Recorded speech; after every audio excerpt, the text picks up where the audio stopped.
ندیم الواسدی صاحب. پچھلے دنوں میں نے ملت ٹائمز پر ایک ویڈیو میں تبصرہ کیا تھا کہ ڈاکٹر مفتی ندیم الواسدی صاحب کا کہنا ہے مسلم پرسنل لا کا اسلامی تشخص سے تعلق نہیں ہے. اسی طرح امریکہ اور بھارت کے حوالے سے انہوں نے مثال بھی دی تھی.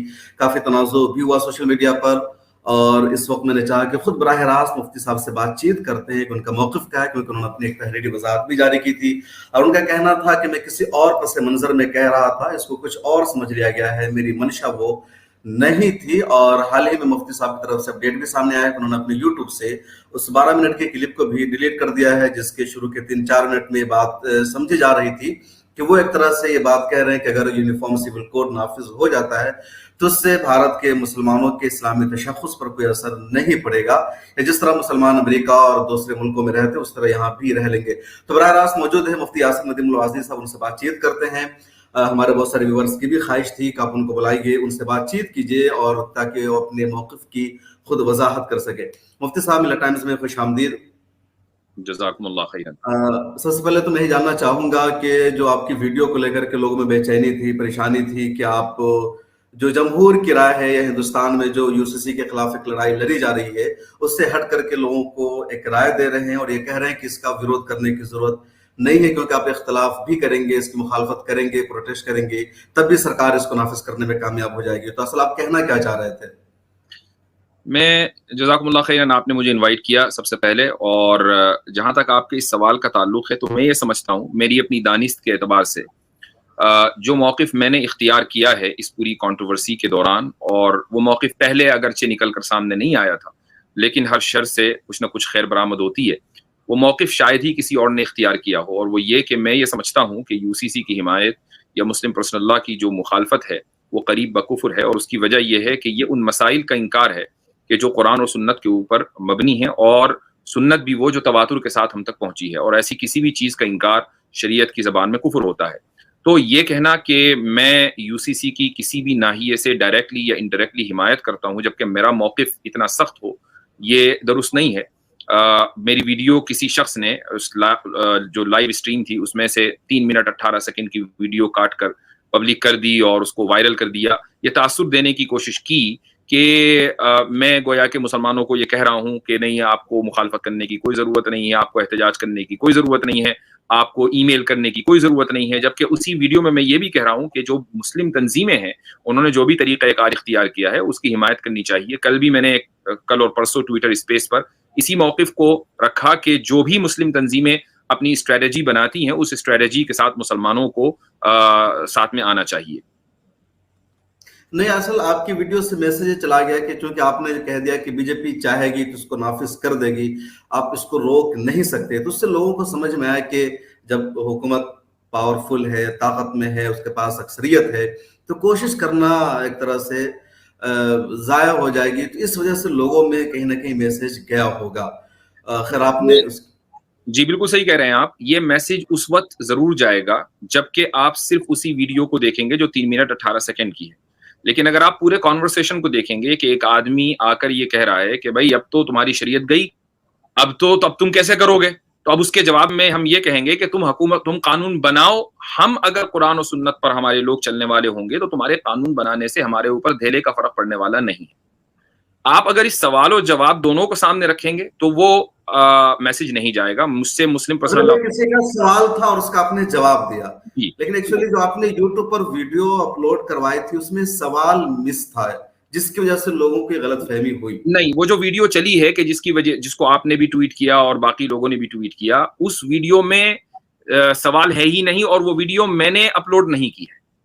وہ کہاں سے آئی ہے، اس نے کی ہے اللہ. آپ کے یوٹیوب پر 12 منٹ کی ویڈیو کا اپلوڈ تھی، غالباً اس کے شروع کے 4 منٹ میں باتیں تھی. اس میں سوال ہے، آپ اگر اس کو دیکھیں گے اس میں یہ اعتراض ہے، اور سامنے والا غالباً ایک شخص ہے جس کی آئی ڈی کافر کے نام سے تھی، کیا تھی، ورما کوئی کر کے آیا تھا، تو اس نے یہ سوال کیا تھا، تو وہ موجود ہے. تو کہنے کا مقصد یہ ہے کہ اگر مان لیں میں ایک ویڈیو بنا رہا ہوتا یو سی سی کے اوپر اور اس میں نے صرف اتنی بات کی ہوتی اور میں ریلیز کر دیتا تو اب یہ میرا موقف تھا. لیکن اگر وہ سوال اور جواب کے کانٹیکس میں تو اب میرا موقف وہ نہیں ہے جو خالی پیش کیا گیا ہے، جبکہ میں اپنے موقف کی تحریری